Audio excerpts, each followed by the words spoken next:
Thé, café, chocolat, camomille, Oui. qu'est-ce qu'il y a d'autre?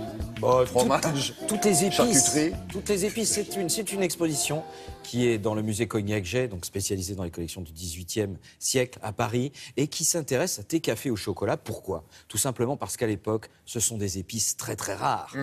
Aujourd'hui, vous êtes là, vous avez effectivement votre petite tasse de café, de chocolat, vous êtes en train de nous regarder. Pour vous, c'est vraiment l'objet, on va dire, c'est consommation quotidienne. Oui. Sauf qu'à l'époque, pas du tout. Alors, pourquoi ça ne l'était pas du tout? Et surtout, qu'est-ce que ça crée comme condition, en fait? Ceux qui arrivent à avoir le breuvage par rapport à ceux qui ne l'ont pas. Et puis, comme on ne connaît pas, justement, les effets de ces drogues, parce qu'on parle bien de drogue, il y a les vices et les vertus, thé, café, chocolat, qui sont exposés dans cette exposition. On a fait la visite guidée, bien entendu, pour vous.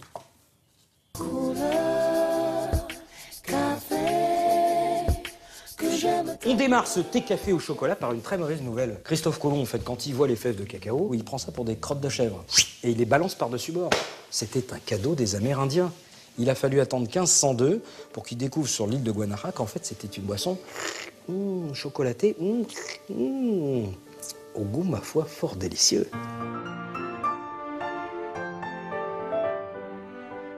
Et 2 siècles plus tard, on s'interroge sur les vices et les vertus de ces épices venues d'ailleurs. Alors on dit que le café, par exemple, effectivement maintient les personnes éveillées, que le thé lutte contre la toux, ton thé tatino thé tatou. Mais de l'autre côté, vous avez par exemple la princesse Palatine, fille de Madame de Sévigné, qui dit « Ah non, moi je ne prends pas de ces drogues, ça lui brûle le sang ». Puis de l'autre côté, il y a des médecins qui disent « Oui, le chocolat serait aphrodisiaque et lutterait contre les maladies vénériennes ». Donc à l'époque, on ne sait encore pas sur quel pied danser, hein. Attention.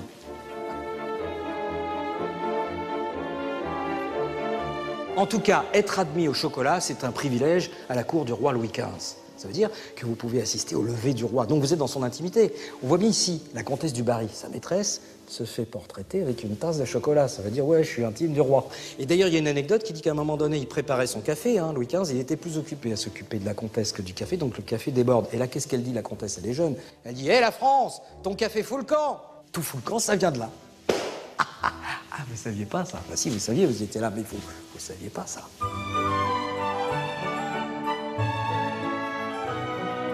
Évidemment, le grand chic, très rapidement à la cour, c'est de se déplacer avec une tasse de thé, de café, de chocolat. Ça montre qu'on est instruit. De temps en temps, même, on met le breuvage comme ça. Ah oui, c'était trop chaud. Voilà, c'est pas très, très élégant, mais on a des gravures, vous verrez, avec des comtesses qui faisaient ça. Et puis, autre souci, vous avez tendance à trembler un peu. Et du coup, le café se répandait sur les belles toilettes. C'était pas possible, ça. Donc, on a inventé la trembleuse, qui est une tasse spécialement incorporée qui va à l'intérieur de la scoop. Bon, bah, avec la trembleuse, plus de problème. Vous pouvez déguster votre café tranquillement. D'ailleurs, vous êtes peut-être en train d'en déguster un. À votre santé. Pour bien commencer la petite journée et me réveiller, moi j'ai pris un café. Et pour terminer, on passe de l'aristocratie à la Révolution française, avec les cafés des patriotes. Ici, vous avez Voltaire, d'Alembert, Diderot qui se réunissaient au Procope.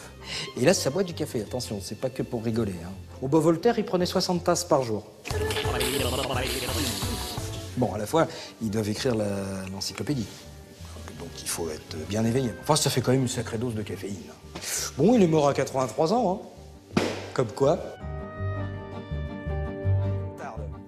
60 tasses, oui, William, vous avez Alors du là, chemin à encore faire. battu, parce que nous, on en est... Mais Balzac, pas mal aussi. Oui, bah oui, il fallait Travaille qu'ils écrivent. travaille toute la Balzac, nuit. c'était même les pieds dans une bassine de moutarde.